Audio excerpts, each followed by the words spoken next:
Assalamu alaikum, chers frères et sœurs. Le silence avant la promesse. Il y a un silence qu'Allah installe avant chaque grand tournant de ta vie. Un silence qui n'est pas vide, mais plein de signification. Un silence qui pèse sur le cœur, non pour le briser, mais pour l'affiner, comme le feu affine l'or. Ce silence arrive souvent lorsque tout semble bouger autour de toi. Les gens se marient, les histoires s'écrivent, les mains se joignent, et toi, tu restes là entre la prière et la patience, entre l'espoir et la fatigue. Tu regardes le ciel, tu dis « Ya Allah, quand viendra mon tour ?» Et le ciel ne répond pas par des mots, mais par une paix lente qui descend sur ton âme sans que tu t'en rendes compte. Ce moment n'est pas une punition, c'est une étape de transformation, parce qu'avant de recevoir une promesse, Allah t'éduque à la reconnaître. Si ton cœur était encore attaché à ce qui est passager, tu prendrais le premier venu pour un signe. Mais Allah veut que tu apprennes à distinguer la voie du destin de celle de l'attachement. Tu vois, Allah ne veut pas seulement t'unir à une personne. Il veut t'unir à ton miroir spirituel, celui qui te rappellera tes prières quand tu les oublieras, celui qui te tiendra la main, non pas seulement dans la joie, mais aussi dans la prosternation. C'est pourquoi il ne te presse pas. Il veut que ton cœur devienne calme avant de devenir lié. Et parmi ces signes, il a créé pour vous des épouses issues de vous-même, afin que vous trouviez auprès d'elles la tranquillité. Et il a mis entre vous affection et miséricorde. Sourate Ar-Rum, verset 21. La tranquillité, voilà ce qu'il prépare pour toi dans ce silence. Mais pour que tu puisses la reconnaître, il faut d'abord que tu sois capable de la porter. Si tu entres dans une promesse avec un cœur bruyant, blessé, plein d'attentes, alors même la plus belle des unions deviendra lourde. C'est pour cela qu'Allah t'invite au calme avant l'amour, au recentrage avant la rencontre. Le silence que tu vis est donc un atelier secret. C'est là qu'il façonne ta foi, ton discernement, ton regard. C'est là qu'il te montre que la solitude n'est pas un vide, mais un passage sacré entre ton ancienne version et celle qu'il prépare pour aimer correctement. Tu crois que tu attends un mariage, mais en réalité, c'est Allah qui t'attend, toi. Il attend que ton cœur soit prêt à aimer sans idolâtrer, à donner sans perdre, à rester fidèle même quand l'amour humain se tait. Avant la promesse, il y a le silence. Et dans ce silence, il y a le souffle d'Allah, doucement en train de t'apprendre ce que signifie vraiment aimer pour lui. Le test du oui. Il existe des oui qui ouvrent des portes, et d'autres qui enferment des âmes. Avant de dire ce mot si court, si simple, Allah t'observe. Il regarde si ton cœur répond à une voix céleste ou à un vide terrestre. Quand Allah dit « tu es le prochain », il ne t'annonce pas seulement un mariage, il t'annonce un test. Parce que ce « oui » que tu t'apprêtes à prononcer n'est pas un mot ordinaire. C'est une promesse écrite dans le ciel avant même que tu ne la vives sur terre. Mais les êtres humains, parfois, précipitent le plan divin. Ils veulent entendre « je t'aime » avant d'entendre « Bismillah ». Ils veulent en la chaleur d'une présence avant la lumière de la certitude. Et c'est là que le test commence. Sauras-tu attendre qu'Allah parle avant ton cœur et ne poursuis pas ce dont tu n'as aucune connaissance? L'ouïe, la vue et le cœur, sur tout cela, on sera interrogé. Sourate Al-Isra, verset 36. Ce verset te rappelle que ton « oui » ne doit pas sortir de tes lèvres, mais de ta foi. Car tu seras interrogé, non pas sur la beauté de ton mariage, mais sur l'intention qui l'a fait naître. Regarde autour de toi. Combien on dit « oui » pour combler un manque, pour échapper à la solitude, pour vivre un rêve? Et combien on finit par comprendre que le mariage n'est pas un refuge, mais une responsabilité? Le vrai test du « oui » c'est de reconnaître quand ton âme veut quelque chose que ton destin refuse. Ce moment où tu sens la paix en apparence, mais un doute à l'intérieur.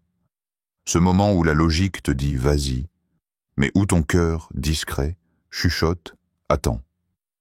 C'est là qu'Allah te teste. Seras-tu fidèle à ta foi ou à ton impatience? Parce que parfois, celui qui te parle avec douceur ne veut pas t'aimer, il veut être guéri. Et si ton « oui » devient un refuge pour une blessure qui n'est pas la tienne, tu porteras un fardeau qui n'était pas écrit pour toi. Allah veut t'apprendre à reconnaître la différence entre une émotion et une direction. L'émotion, c'est ce que tu ressens. La direction, c'est ce qu'Allah t'inspire.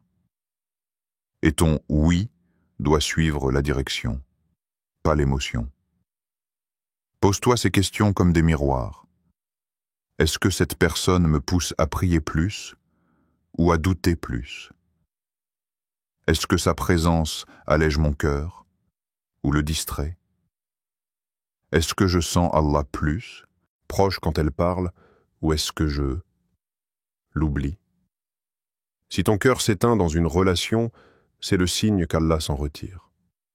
Mais si ton cœur s'élève dans la retenue, c'est que ton non est peut-être ton salut. Ne te hâte donc pas de dire oui. Car Allah ne t'a pas créé pour répondre aux besoins de quelqu'un, mais pour compléter une mission divine. Et le vrai oui n'est pas celui qui te fait sourire aujourd'hui, mais celui qui te fera prosterner demain en gratitude. L'histoire du miroir. Il y avait un homme pieux, discret, au cœur façonné par les nuits de prière. Chaque soir, avant que la lune ne s'endorme, il se levait. Ses genoux touchaient le sol froid, ses larmes se mêlaient à ses invocations. Il ne demandait pas la richesse, ni la gloire, ni même la facilité. Il demandait simplement « Ô Allah, envoie-moi celle qui me rapprochera de toi. Pas celle qui plaira à mes yeux, mais celle qui apaisera mon âme. » Les gens autour de lui le trouvaient exigeant, presque naïf.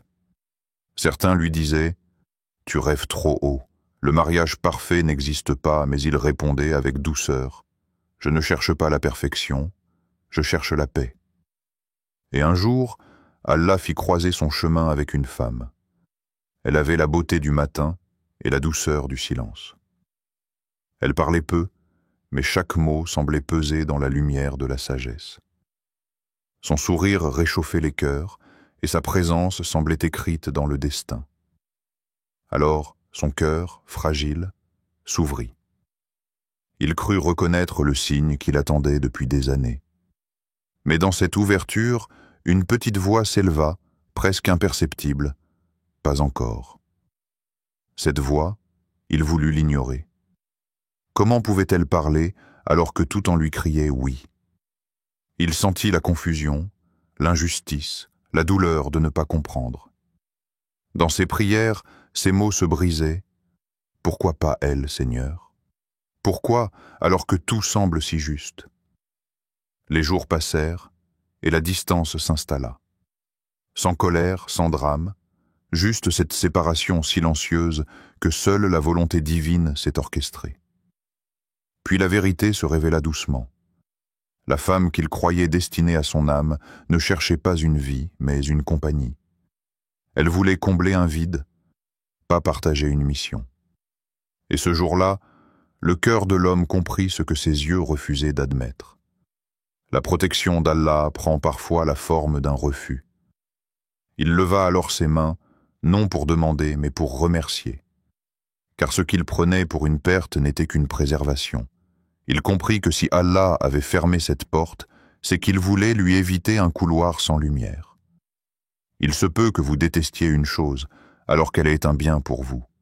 Et il se peut que vous aimiez une chose, alors qu'elle est un mal pour vous. Allah sait, et vous, vous ne savez pas. Sourate Al-Baqarah, verset 216. Ce verset prit une autre couleur dans son cœur.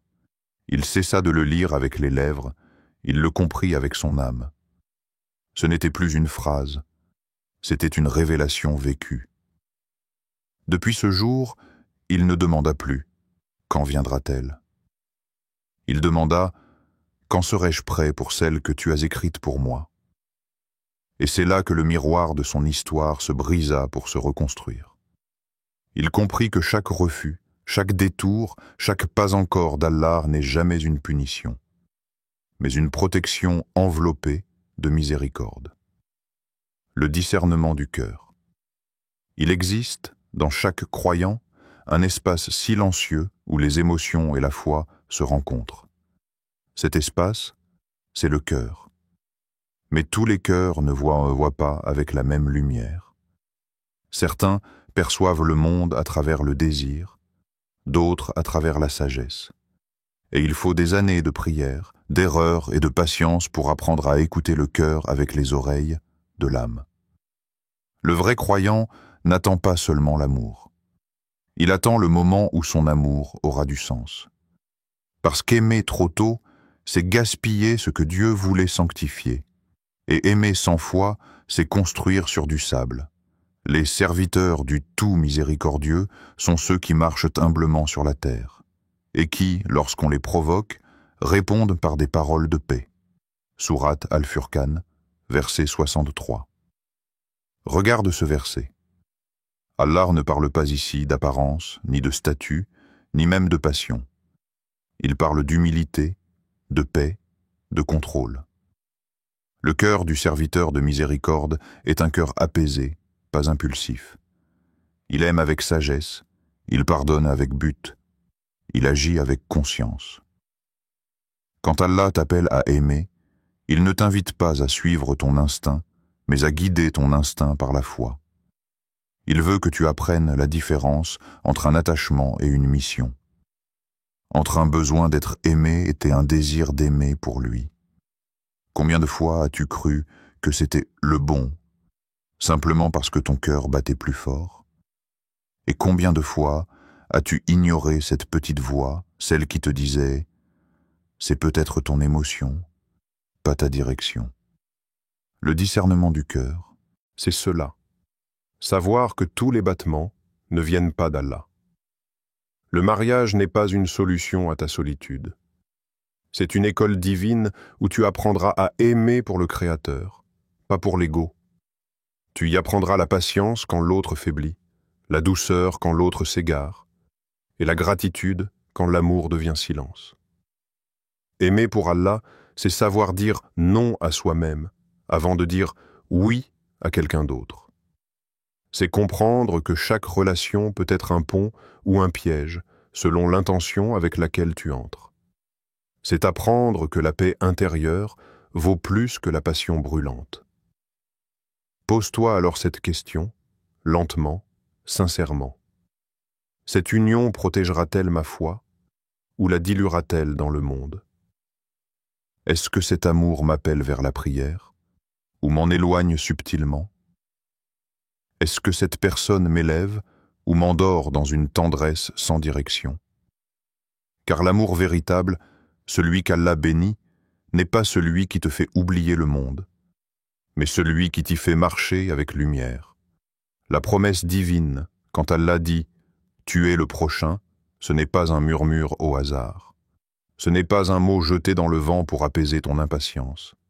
C'est une promesse céleste, gravée dans l'invisible, avant même que le monde ne connaisse ton nom. Chaque lettre de cette promesse résonne dans les cieux, et chaque souffle de patience que tu prends est enregistré par celui qui ne dort jamais.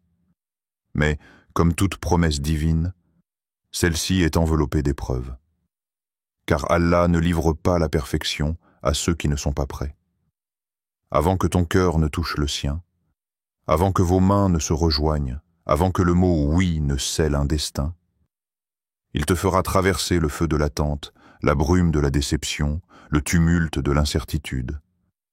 Peut-être que tu rencontreras des sourires qui ne sont pas sincères, des mots doux qui cachent des intentions différentes, des départs inattendus qui semblent briser ton monde, des promesses qui se défont alors que tu pensais qu'elles allaient durer pour toujours. Et pourtant, tout cela a un but. Chaque retard, chaque épreuve, chaque faux pas est une purification. C'est Allah qui nettoie ton cœur, qui aligne ton âme, qui prépare le terrain pour un amour qui ne sera pas fragile mais solide. Ainsi, lorsque le vrai oui viendra, il surgira d'un cœur guéri, d'un cœur clairvoyant, d'un cœur qui comprend enfin la valeur de ce qu'il reçoit. Ceux qui disent « Seigneur, accorde-nous, en nos épouses et nos descendants, la joie des yeux, et fais de nous des guides pour les pieux. » Sourate Al-Furqan, verset 74. Lis ces mots lentement. Imagine-toi demandant à Allah non seulement une union, mais une union qui élève ton âme, qui apaise ton cœur, qui fait rayonner ta foi.